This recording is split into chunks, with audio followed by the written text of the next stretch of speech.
इसका प्रणाम।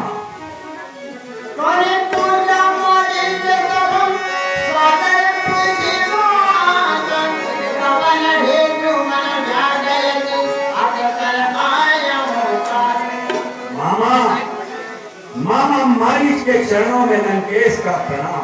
मामा मामा मामा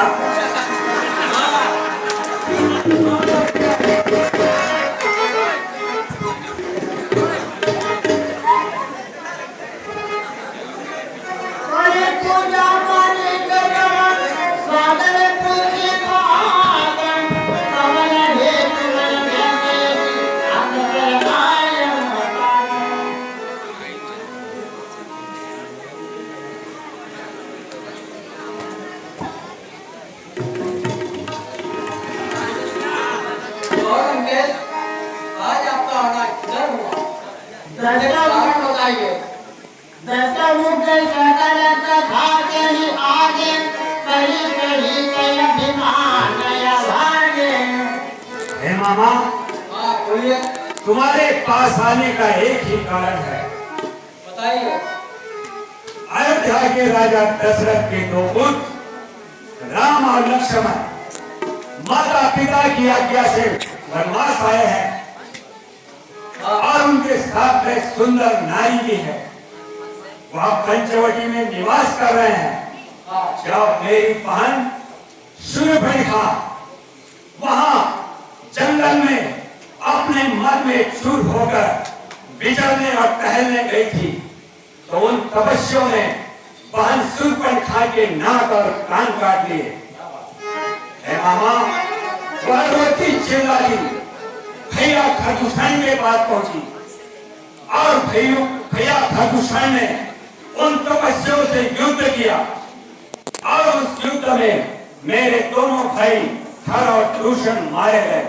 तब से मेरे सीने में ज्वाला धड़क रही है। मामा बहुत ही गुणकारी और छलकारी हो। तुम जाओ और एक सुंदर मुनि बनो और उनकी पूजा के सामने जाओ और दोनों तपस्वियों को पहला फुसला कर दूर जंगल में ले जाओ। तब तक मैं उस नारी का हरण करके ले आऊंगा। नहीं कीजिए मारे मरिया वो मनुष्य जिसे तू समझ रहा है वो मनुष्य नहीं है, फिर भी उनके मारने से मरना और गिराने से गिरना चाहिए। मुनि मत गया तुम्हारा दिन पर सरल दुपति मुनि मारा। विश्वामित्र मुनि के यहाँ यज्ञ की रक्षा के लिए दो राजकुमार गए थे तो मुझे बिना नौक का बाण मारा, मैं 100 योजन दूर जा गिरा। भाई ममते का भंग की नाई जहाँ तहाँ मैं देखा कोई भाई। सबसे मेरी मति भ्रष्ट हो गई, चाहता मैं दोनों राजकुमारों को ही देखता हूँ। जो नर तात कदति अति सूरा कि नहीं विरोध नया पूरा। उससे व्यय नहीं करना चाहिए। जगह कार्य का स्वभाव लगे हर जगह हर को हर दूषण किसी आगे मन किया जिन्होंने शीशा और खरदूषण को मार डाला, खेल खेल में शिव जी का चाक तोड़ डाला, ऐसे मनुष्य भी क्या, ऐसे सुरवीर भी क्या मनुष्य हो सकते हैं? गुरु जी ने भूल करती मोड़ा सब जन्म भाई समान कर जोधा। ए मामा हाँ कहिए लगे। मुझे गुरु की तरफ भेज डाले। क्या तुम देवता के शत्रु को नहीं जानता?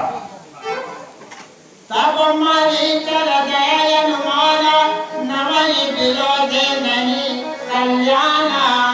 लगे 9 जनों से व्यय नहीं करना चाहिए। शास्त्रधारी मूर्ख धर्मान घाट कवि और रसोइया उभय भांति देखानी जमरना तब काटी गुनायक शरणा। अगर इस रावण के हाथ पाऊंगा तो मुझे नरक मिलेगा, इसलिए भगवान के चरणों में जाकर प्राण छोड़ने में भलाई